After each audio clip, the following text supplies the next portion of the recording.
Alors aujourd'hui, nous avons 5 gîtes sur l'exploitation qui fonctionnent de la sorte. Nous avons mis en place tout un système de fonctionnement qui va être de l'hébergement sec, de l'hébergement accompagné sous une formule en liberté et accompagné. Quand les gens arrivent, donc soit par les TO, soit par le site internet, donc les gens arrivent, une fois qu'ils sont arrivés, eh bien, on va les prendre en main. Donc il y a un service de voiture qui va mettre en place pour les voitures.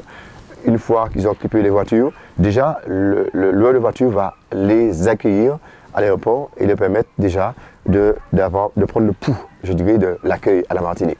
Après, ils rentrent en contact avec moi et moi je vais mettre en place tout un programme d'animation allant de 1 jusqu'à 7 jours avec eux, s'il reste 7 jours, ou de 1 à 14 jours, s'il reste 14 jours à la Martinique. Sur une exploitation agricole comme ça, le gîte est pour moi un complément de revenu agricole. Le gîte n'est pas l'exploitation tout court. Le gîte fait partie intégrante de l'exploitation, mais rentre dans un pourcentage d'eux. Donc, je pourrais peut-être, si je faisais que du gîte, ce serait peut-être pas possible. Oui. Par contre, quand nous avons des difficultés, par exemple à des périodes difficiles dans le jardin, eh bien, le fait d'avoir des gens qui vont venir sur l'exploitation, qui vont pouvoir dormir, crée une valeur ajoutée.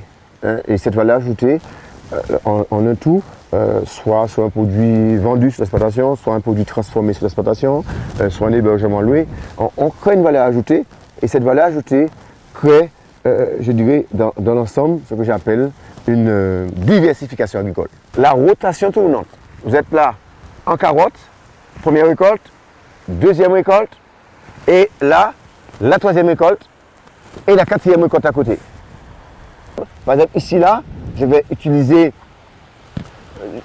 cette tomate gassiale mâle, comme on dit, donc qui permet, c'est un insecticide du sol naturel qui chasse les microbes et qui fait que tu obtiens aujourd'hui un feuillage de carottes qui est sans problème. Ici, là, vous voyez, entre deux parcelles de carottes, il y a ce qu'on appelle une barrière chimique naturelle. Donc, tu as là du chichinois qui va casser, je dirais, ce rythme de ces deux parcelles. La technique, je dirais, de travail qu'avaient mes parents en place est super intéressante pour deux mesures. Ça permet de garder le choix variétal, d'une part. Ça permet de mettre en état de dormance certaines semences qui, elles, vont rester dans le sol. Et une fois à la prochaine culture que vous allez retravailler la terre, eh bien, on va voir réapparaître ce type de culture. Par exemple, là, on voit sortir des choux qui étaient au fond du sol et qui ressortent. Donc on a des plants. Donc tout cela, pour vous dire la technique de travail qu'avaient nos parents, eh bien, c'était aussi un moyen de permettre au sol de se régénérer et au produit d'entrer en état de dormance, qui fait qu'on avait toujours de la production. Là, tu es sur un petit espace que je suis en train d'expérimenter et qui marche à mon avis très bien. C'est pour pouvoir encore utiliser, je dirais, le sol, l'environnement que nous possédons. Donc ici, nous allons faire un bac agroécologique.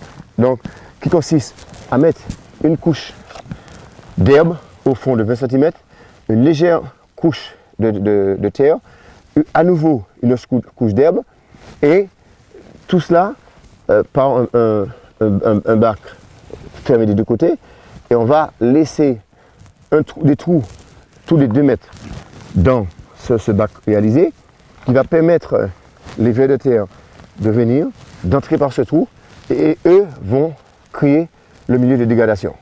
Et une fois tout ça s'est mis en place, on va obtenir une terre meuble à partir de ces vers de terre, et on va pouvoir planter dessus.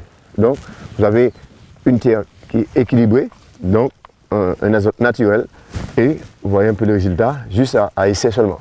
J'ai créé le panier d'aménageur, donc sur lequel on pratique un peu de tout pour qu'on ait un beau panier qui permet à un client de passer la semaine bien. Donc on a des concombres, on a des laitues, on a des choux chinois, choux paumés, on a des radis, on a des navets, des carottes, on crée un beau panier. Alors le panier, soit on le commande, donc c'est des paniers qui sont livrés à domicile, Donc les gens m'appellent, ils ont un téléphone, ils font le 37 96 74, ils m'appellent et à ce moment, ils s'inscrivent dans une logique de panier. Et donc tous les paniers, tous les vendredis, sont livrés à domicile. Tout d'abord, pour quelqu'un qui veut se lancer, je dirais, dans une pratique telle que la mienne, faire de l'hébergement, accueillir les gens.